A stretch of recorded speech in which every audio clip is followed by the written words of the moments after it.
used when Marx said infrastructure versus superstructure. Infrastructure, he referred to the economy as the infrastructure. The idea is that everything was happening through the economy, and the superstructure were the things outside of it, like culture, religion, all that. So he believed that the material dialectical process or dialectism. I'm trying to think of the word to use here. But basically, that was what was driving everything, and then the culture, music, art, religion, all that, that was influenced by that. Now, where Gramsci and the Frankfurt School, they did the opposite. They turned that on its head. They argued it was culture that was driving everything, and then the economic outcomes were results of that. That was sort of that harkening back to Hegel, emphasis on culture rather than economics. So I guess Marx would have seen it as, well, the bourgeoisie were predominantly white, but because the bourgeoisie work in their own interests, they were keeping blacks out of economic opportunities.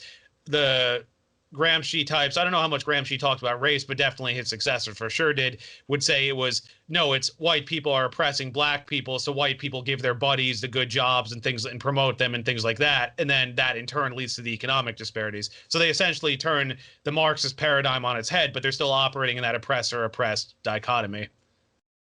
Yeah, but why are they even different? Isn't culture more preferences and beliefs, and then the economy is just the practical applications and behavior of how you actually act out those preferences and beliefs? Isn't that essentially it? Well, yeah, but you're looking at it through a Misesian lens. They're looking at it through this dialectical Hegelian and Marxist lens.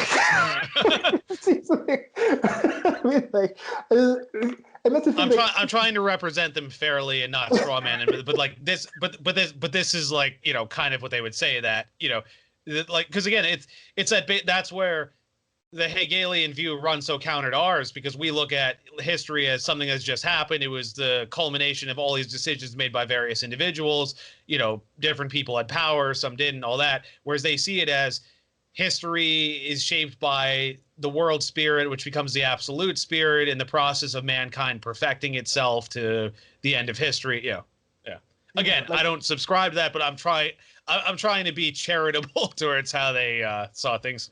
Yeah, I tried to listen to that. I listened to that video that you sent me, like Hegel in like 36 minutes, and it's just like, it's woo stuff. But these are the things I'm also thinking, they just had limited information. Like people before we knew about the germs, about the germ theory of disease, people were talking about humors and pixies and all. It's not because they were just like, oh, we know the truth and we're just going to try to mess this up. It's like from the limited observations that for some reasons they just couldn't add those two things together. How many times does it take for me to actually hear a concept? Like right now I'm re-listening to certain audiobooks that I'd listened to in the past. And like one in specific, I had listened to Christopher Hitchens' God Is Not Great. I listened to pretty much all his debates on YouTube. And he brought it up several times, talking about the germ theory of disease and how most religions, actually, that is the primary thing. It's a major thing that they were explaining. A lot of the things, like if people knew that, they wouldn't have come up with it, because it would explain so many things that people used religion, used theologies to explain. Like, oh, demons and things like that, cursing, if you do certain behavior, you're cursed. Because people didn't really see, they saw if you're acting in this way, in this environment, and you're dirty and you're unclean, you seem to be sicker than the people who are clean. So since they couldn't understand the germs, they'd say it was a demon entering. But if you understood germs, you wouldn't need to go to the demon thing. But that demon thing was an attempt to let society know. It was developing the culture to change the actual behavior of the people in that sense, in what they knew. But then I remember there was like 2 years ago or 3 years ago, I was walking to the gym and I was listening to something else. I don't know what I was listening to. And then all of a sudden it just came to me, and I even made a video about it where I was like, germs explain. If people just understood germs, there would be no religion. Like all the religions that existed now wouldn't have existed if people understood germs. And I had definitely listened to Hitchens say it like before, years before, but for some reason it hadn't really struck me as much. And now re-listening to it, I'm like, oh man, like he said this all this time. So that could be part of what Hegel was doing. That could be part of what Marcuse was doing. That could be part of what the people hear, because they're hearing some of the things that Marcuse, the people who are following Marcuse, are quoting and saying in a certain way. And they realize, like, yes, what's happening on the border is horrible, AOC. That is horrible. The kids are in cages.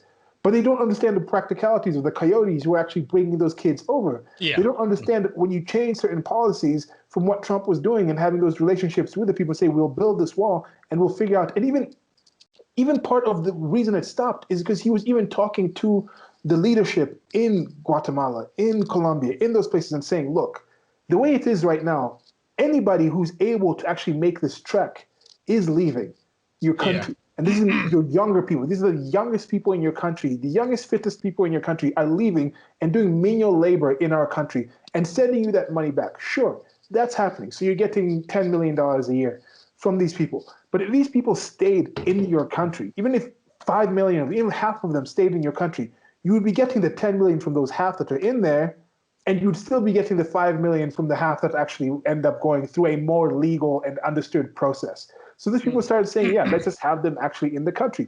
And then now you change those incentives around and you do that, and then all of a sudden this thing explodes. Those people who voted in Biden truly, honestly, most people I think truly honestly thought him coming in would reduce what's happening at the border. And now that they're actually like, wow, it's exploding. There's going to be 2 million. It's being projected 2 million people coming in. As projections are talking about 2 million dead from the. I guess you need those 2 million to come in to make up for the 2 million that supposedly died from the pandemic. But but 2 million illegal immigrants are supposed to come in America. That's a lot of people. So sorry, go ahead. This is the thing. I think people just don't know. They just don't know. They're trying their best. They just don't know better than they do. Well, I get a little annoyed with I'm going to generalize here, but leftists more generally is that like they don't seem to draw this connection between policies, incentives, punishments, and then the results of those. So like, for example, they're talking about like, oh, there are too many black people in prison. Oh, let people out of prison. Don't arrest these people. Let these people go. Hey, why is crime going up in our cities? It's like you take punishments away. Bad actors are going to do their thing. It's like, why does this have to be explained? Yeah. Oh, you get the kids can cut school. There's no the consequences. You're going to get a lot of kids cutting school. I mean, it's like, what do you think is going to happen now? I think it goes to that key thing, like you're saying, if with the Hegelian concept, the culture is separate from the economy, and that has filtered through the cathedral, it's filtered through the indoctrination system that most of the people who support some of these policies have been on. That's a language that they use. So it's in there. Maybe subconsciously they think there's no connection between people's cultures and the economics, or the economics that actually develops their culture. So they think, oh, these people's cultures are all relative, the cultural relativism. So as long as you just change the economic axis, like it doesn't matter what your culture is.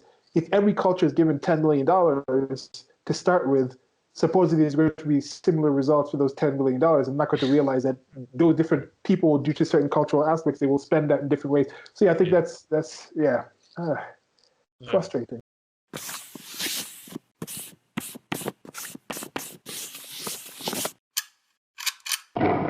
Thank you for listening. This has been a clip from an actual longer recording that I'll try to leave a link to on the screen or somewhere around here where you're listening to this. Presents. Presents. Presents. Presents. Peasants. Okay. Okay.